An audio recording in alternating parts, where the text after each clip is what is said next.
Hoy es un día especial, un día distinto tal vez a los cultos o a la estructura, digámoslo así, de los cultos de cada domingo, pero aún así vamos a tener una pequeña lectura devocional en esta mañana, eh, que va a estar en el Evangelio de Mateo, capítulo 5, texto más que archiconocido, y que va a servirnos también de base para esta mañana y para todo lo que está planificado.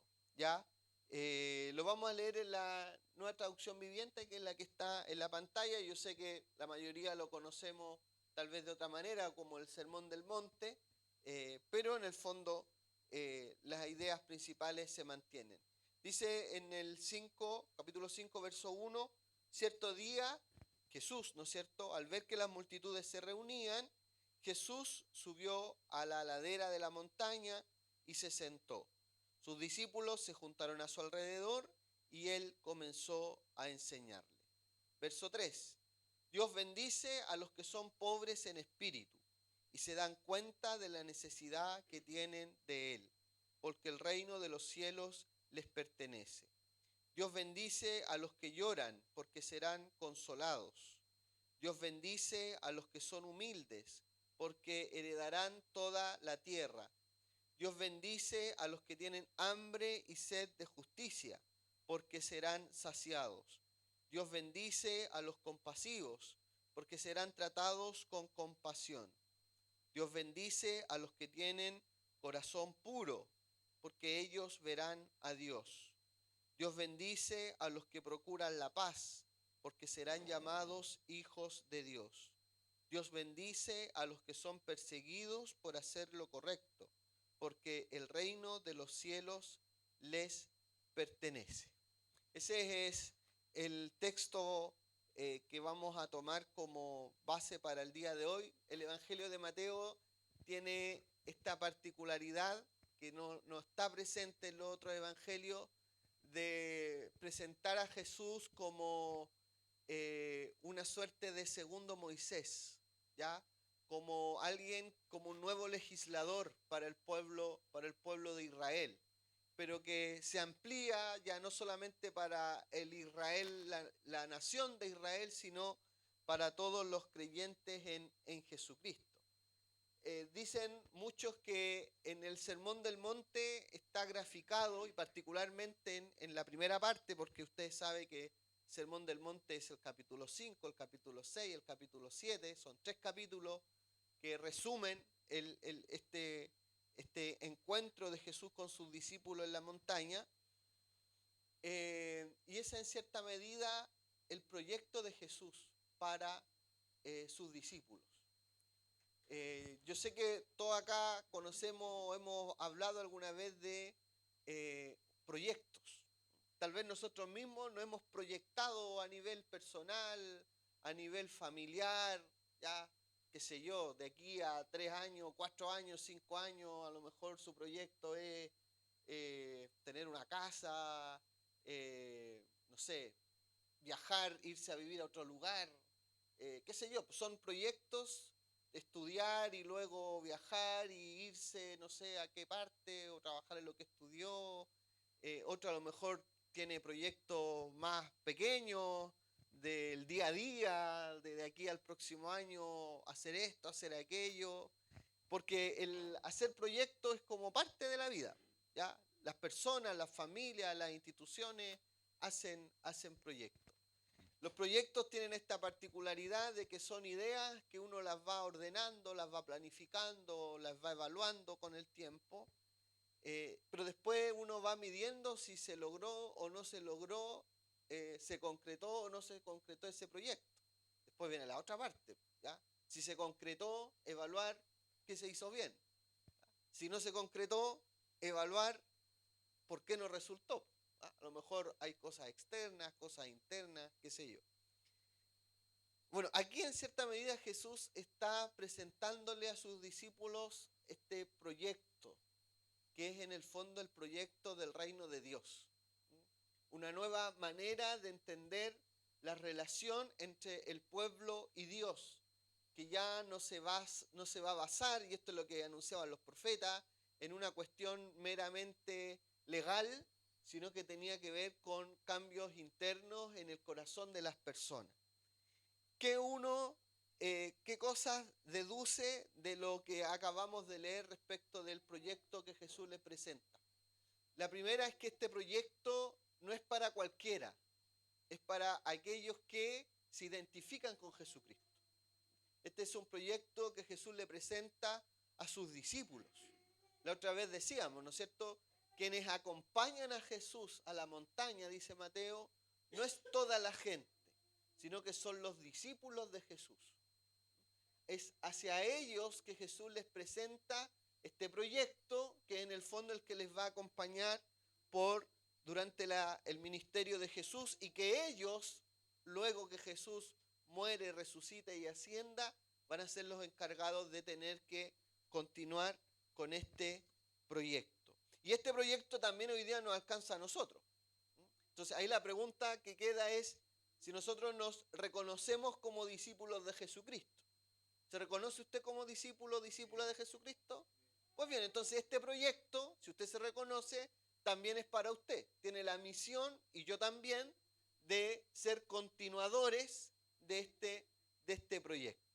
¿Ya? Entonces lo primero es entender eso, que este es un proyecto, el proyecto de Jesús, el evangelio de Jesús, el reino que Él propone es para que los discípulos lo podamos concretar, lo podamos vivir, lo podamos generar.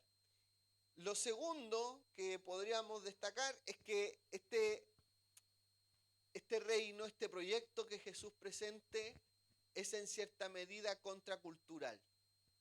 ¿Y por qué es contracultural?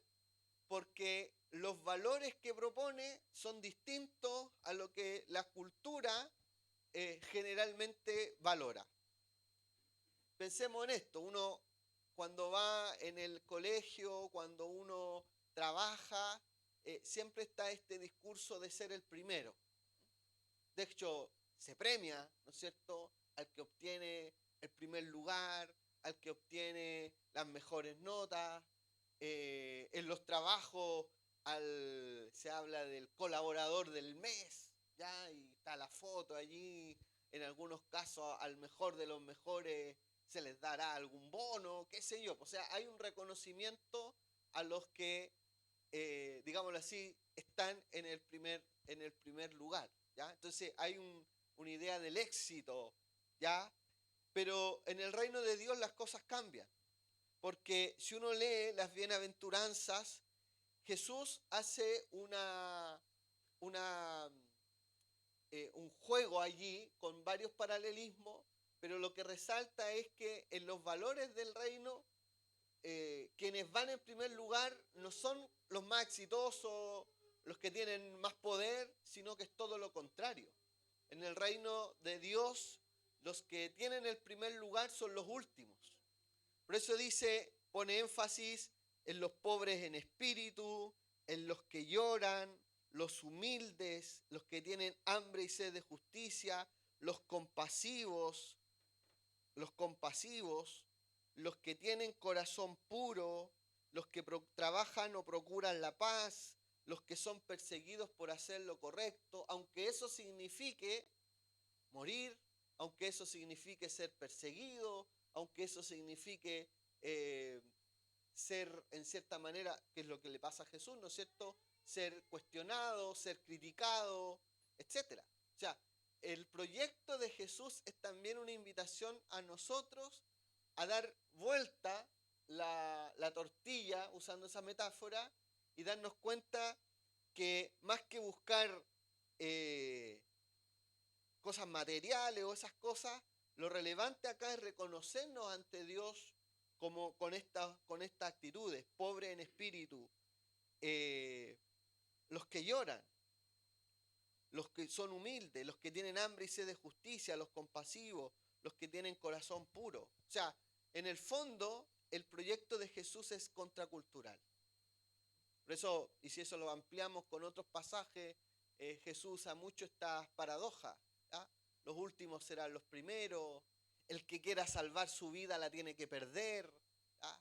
Niégate a ti mismo. O sea, todos discursos totalmente contrarios a lo que uno pudiera esperar, ¿ya? Más bien hoy día hoy día se habla mucho de los coaching, ¿no es cierto? Los coaching, ¿ah? Que son motivadores que nos dicen, tú eres el mejor, tú eres el campeón, tú eres acá, etcétera, tú tienes que ganarle al de al lado, etcétera. Acá Jesús dice todo lo contrario, al de al lado considéralo mayor a ti, tú tienes que servirle a él, ¿ya? A tu enemigo, tú tienes que amar a tu enemigo, y así sucesivamente. Entonces, por un lado, y esto es para nosotros, ¿usted se reconoce como discípulo o no? Si usted se reconoce como discípulo, tiene entonces que reconocer también que este es el proyecto que usted está siguiendo. Y tercero, y con esto termino, tener claro que este proyecto trae bendición o bienaventuranza, porque dice eso, ¿no?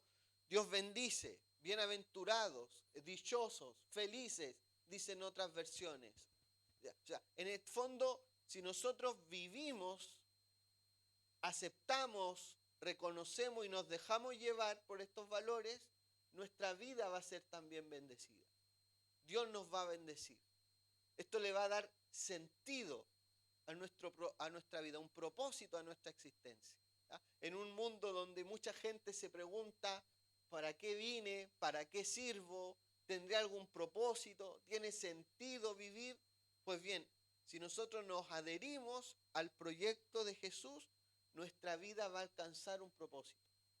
Nuestra vida va a tener un sentido, va a tener una meta, va a tener un objetivo. Y ese objetivo es el que está acá. Por eso cuando Jesús termina este sermón en el capítulo 7, termina con la ilustración del hombre que edifica su casa sobre la roca versus el hombre que edifica su casa sobre la arena. Y Jesús es claro, dice, si ustedes oyen estas palabras y las obedecen, serán como el hombre prudente que construyó su casa sobre la roca.